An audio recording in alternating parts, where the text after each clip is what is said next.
Hello everyone. आज हम पढ़ेंगे ह्यूमन आई के बारे में।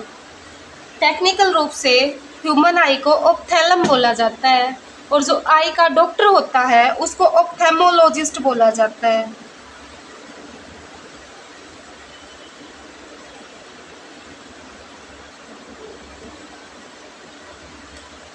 और इसकी स्टडी ऑफ ह्यूमन आई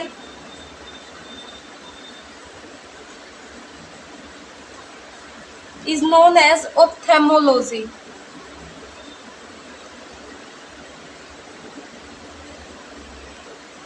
अब ये काम किस प्रिंसिपल के ऊपर करती है? तो ह्यूमन आई काम रिफ्रैक्शन के प्रिंसिपल पे करती है। रिफ्रैक्शन होता कहाँ है? तो रिफ्रैक्शन एक तो लेंस के ऊपर होता है और सेकेंडली जो रिफ्लेक्शन होता है वो कॉर्निया के ऊपर होता है। तो आँख में रिफ्रैक्शन दो ही जगह होता है, एक लेंस के ऊपर और एक कॉर्निया के ऊपर। अब आई होती कितने प्रकार की है? तो आई दो टाइप की होती हैं, simple I and second one is compound I.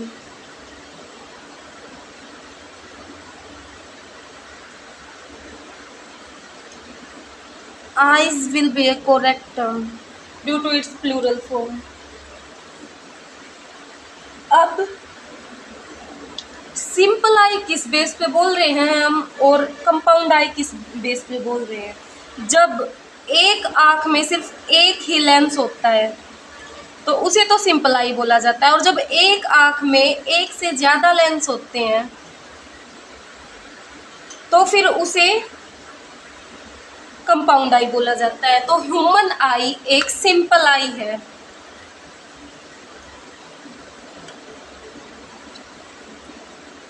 Simple I है क्योंकि एक आँख में एक ही लेंस होता है, लेकिन जो इंसेक्ट वगैरह हो गए उनकी एक आँख में एक से ज़्यादा लेंस होता है, तो उनमें उनकी आँखों को कंपाउंड आँखें बोला जाता है।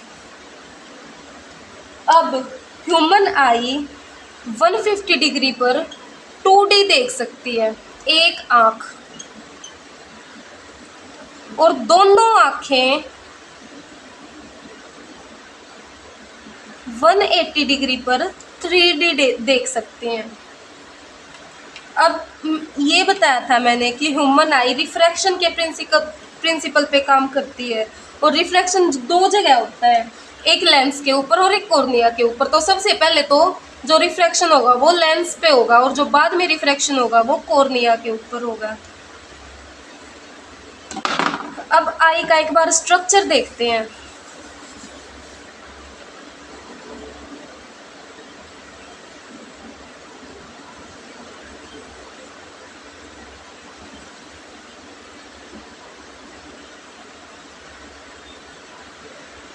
ये सबसे ऊपर की लेयर होगी जिसको स्क्लेरेटिक बोलते हैं। फिर इसके बाद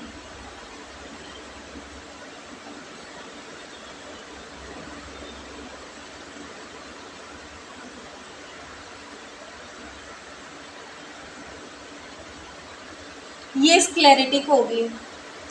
यहाँ पर कॉर्निया होता है,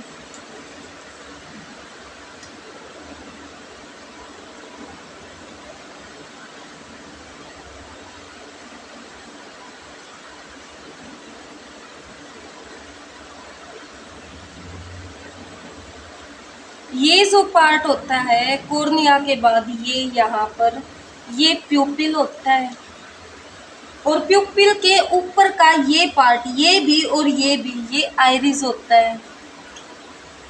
कॉर्निया हो गया सबसे बाहर की तरफ, फिर अंदर ये प्यूपिल हो गया, प्यूपिल के अराउंड आइरिस हो गया। अब इसके बाद यहाँ से ये एक लेयर होगी। अब यहाँ ये यहाँ पर या थोड़ा आगे इससे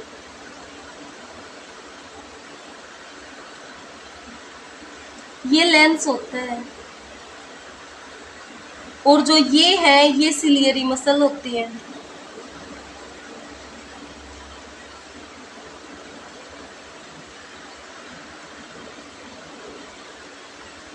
और यहाँ पर इस पार्ट से जो अराइज होकर पार्ट जाता है, एक और यहाँ से पार्ट जाता है, इसमें यहाँ पर ये रोड और कोन प्रेजेंट होती हैं।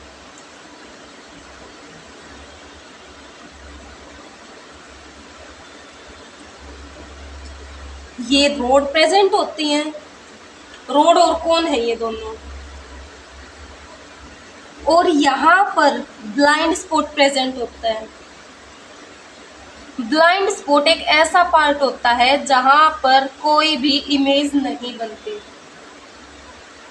यहाँ पर इससे आगे येलो स्पॉट होता है।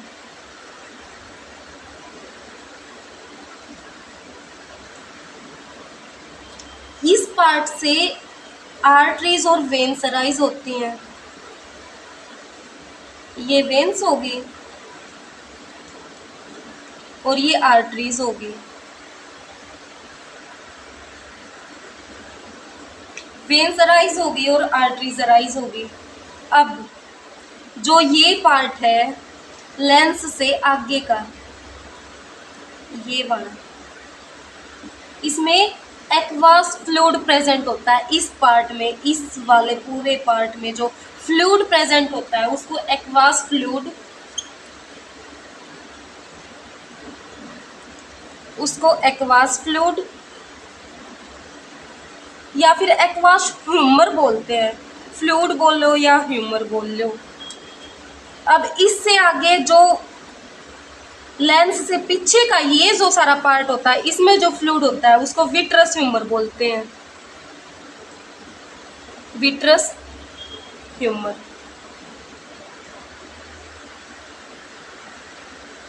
ये स्क्लेरेटिक पार्ट था। इसके आगे की जो लेयर होती है उसको कैरोटिड लेयर बोलते हैं। और अब इस पार्ट से आगे यहाँ से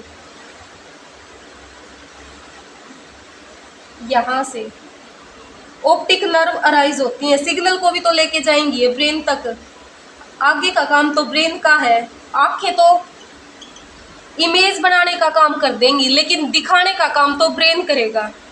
तो ये था आईज का बिल्कुल सारा का सारा पार्ट, सब सारे के सारे पॉइंट आ गए। ये प्यूपिल बन रहा है, सबसे बाहर ये कॉर्निया है, प्यूपिल के अराउंड आइरिस है। इसमें जो फ्लूइड प्रेजेंट है लेंस से आगे वाले के पार्ट में वो एक्वास ह्यूमर प्रेजेंट है, पीछे वाले में विट्रस ह्यूमर प्रेजेंट है। ये सिलियरी मसल है इसकी, ये रोड बन रही है, कोन बन रही है, आर्टरीज है, वेन्स है, ये ऑप्टिक नर्व है। यही सारी जो इमेज बनेगी ब्रेन के पास लेके जाएगा और ब्रेन दिखाने का काम करेगा, ये सिर्फ इमेज बनाने का काम करेगी। और इमेज बनेगी और ऑप्टिक नर्व लेके जाएंगे कि ब्रेन के पास को कौन से पार्ट के पास लेके जाएंगे, तो ये मिड ब्रेन का काम है। मिड ब्रेन के पास लेके जाएंगे, वो ब्रेन वाले में और अच्छे से देखेंगे। ये तो था सारा सब कुछ आई के पार्ट। अब एक एक पार्ट के बारे में थोड़ा डिटेल से देख लेते हैं। सबसे पहले कॉर्निया ही देखते हैं। सबसे आउटर मोस्ट पार्ट यही था सबसे बाहर, कॉर्निया सबसे आउटर पार्ट होता है आई का। जो पीछे से ये स्क्लेरेटिक आ रही थी, इसी ने तो बनाया था ये, तो ये स्क्लेरेटिक का मॉडिफिकेशन होता है, मॉडिफिकेशन ऑफ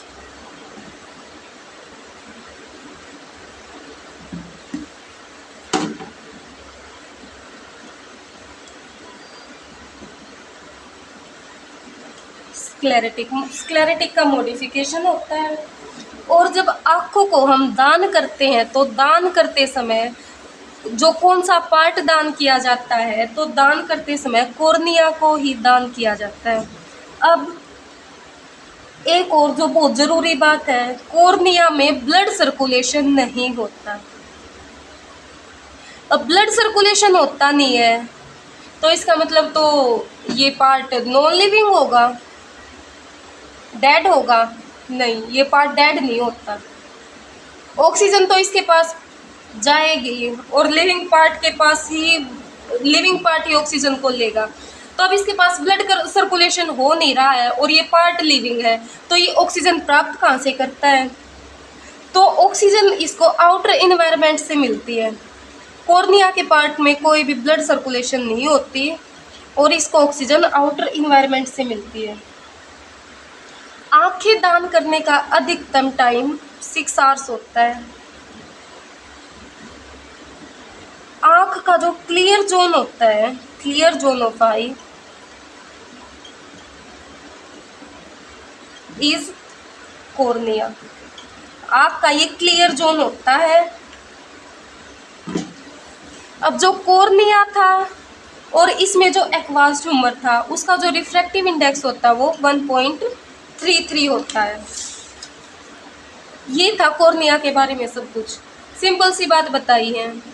सबसे आउटर पार्ट होता है और ये काम क्या करता है, नॉन लिविंग पार्ट होता है। इसको फिर ऑक्सीजन कहाँ से मिलती है, यही पार्ट दान किया जाता है। फिर इसका और रिफ्रैक्टिव जो वो एक्वास ट्यूमर है उसका रिफ्रैक्टिव इंडेक्स क्या होता है। अब इससे जो आगे बढ़ के जो पार्ट आ रहा था वो आ रहा था हमारा आइरिस। आइरिस का क्या काम होता है? डिसाइड द कलर ऑफ आई।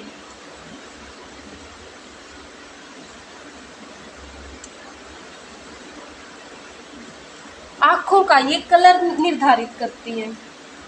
ये आंख है,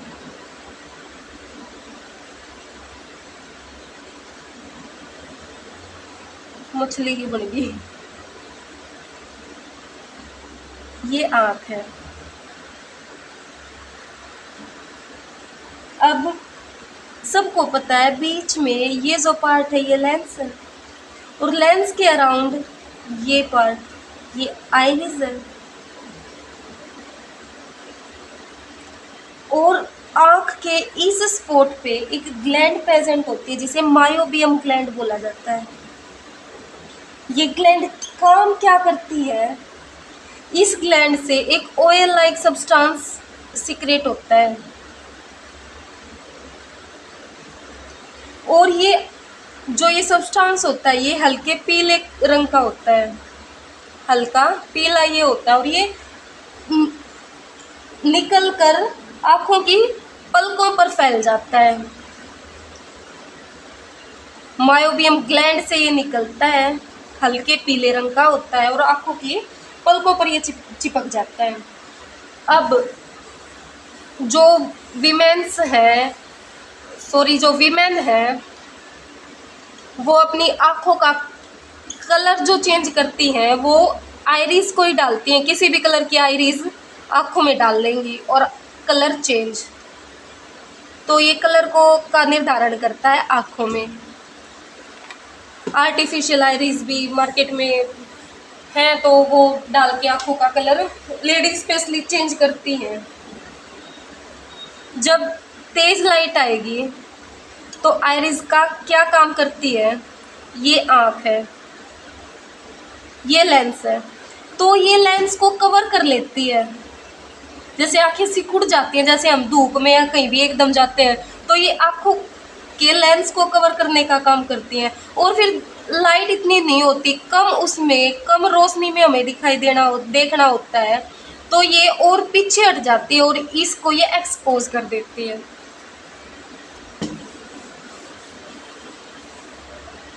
तो अब ये काम क्या कर रही है? लाइट की मात्रा को क्या कर रही है? ये कंट्रोल कर रही है, तो इसलिए इसको आई का शटर भी बोला जाता है, शटर ऑफ आई।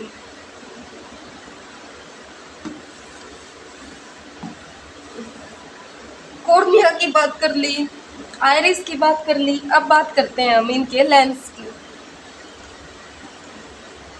जो आँख में लेंस होता है वो कौन सा लेंस प्रेजेंट होता है? तो आँख में बाइकन्वेक्स लेंस प्रेजेंट होता है। जो उसकी पावर होती है वो +16D होती है। और D क्या है? D है dioptre. This is the power of lens. Lens की स्टडी को क्या बोला जाता है? ये भी देख लेते हैं, लेंस के बारे में ही पढ़ रहे हैं तो फैकोलॉजी लेंस की स्टडी को बोला जाता है।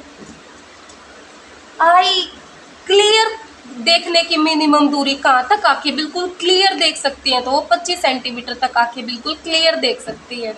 और मैक्सिमम मैक्सिमम तो फिर इन्फिनिटी तक हो गया, बेशक वो धुंधला दिखो। और उचित दूरी क्या है क्लियर देखने की? मैक्सिमम क्लियर देख तो कहाँ तक सकती है? मिनिमम 25 सेंटीमीटर तक, कम से कम 25 सेंटीमीटर तक हमें क्लियर दिख जाएगा। लेकिन उचित दूरी क्या है देखने की? तो वो है सिर्फ 6 सेंटीमीटर। इन दोनों में डिफरेंस याद रखना। ये स्पष्ट दिखाई देने की उचित दूरी है। अब सबको पता होगा दूर से क्लियर दिखाई देने वाला कलर रेड है। रेड क्यों है? क्योंकि इसकी वेवलेंथ ज़्यादा होती है। और आँखों को सुकून देने वाला कलर कौन सा होता है? वो ग्रीन होता है। और जो आँखों के लिए थोड़ा संवेदनशील कलर होता है वो येलो होता है। रेड, ग्रीन और येलो। अब कलर की बात क्यों की, तो कलर के बारे में देख लेते हैं। एकदम कलर कहाँ से आ गए? लेंस कर लिया हमने, कॉर्निया कर लिया, आइरिस कर लिया। अब बात करते हैं हम रोड और कोन की। Roads and cone. रोड के बारे में हमने विटामिन ए में भी पढ़ा था।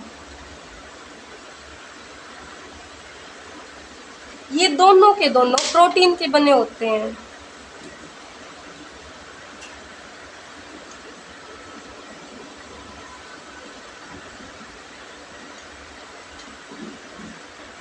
इस टाइप के थे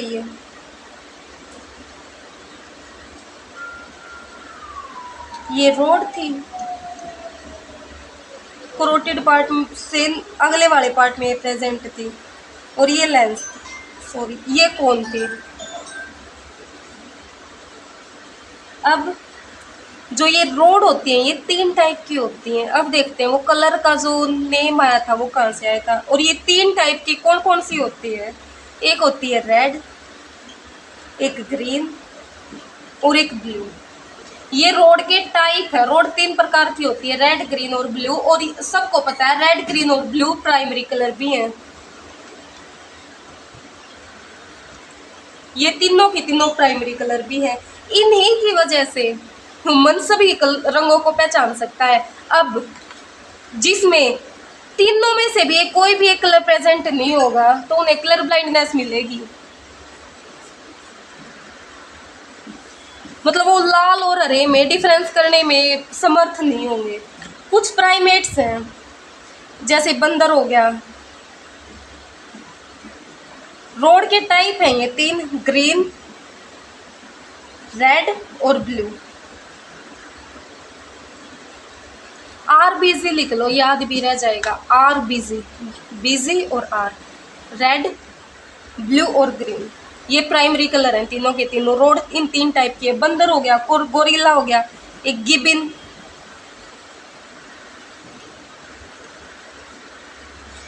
ये जो है ये भी कलरों को पहचान सकते हैं, लेकिन ये भी कुछ कलर्स को ही पहचान सकते हैं, सभी को नहीं पहचान सकते। और सभी को क्यों नहीं पहचान सकते? क्योंकि इनमें प्राइमरी कलर प्रेजेंट नहीं होते। और ये प्राइमरी कलर प्रेजेंट कहाँ पे होते हैं? ये रोड्स में प्रेजेंट होते हैं। तो ये कलर ब्लाइंडनेस की प्रॉब्लम उन्हीं को मिलेगी जिनकी रोड में दिक्कत होगी, जी रोड में तीनों कलर नहीं होंगे। RBG।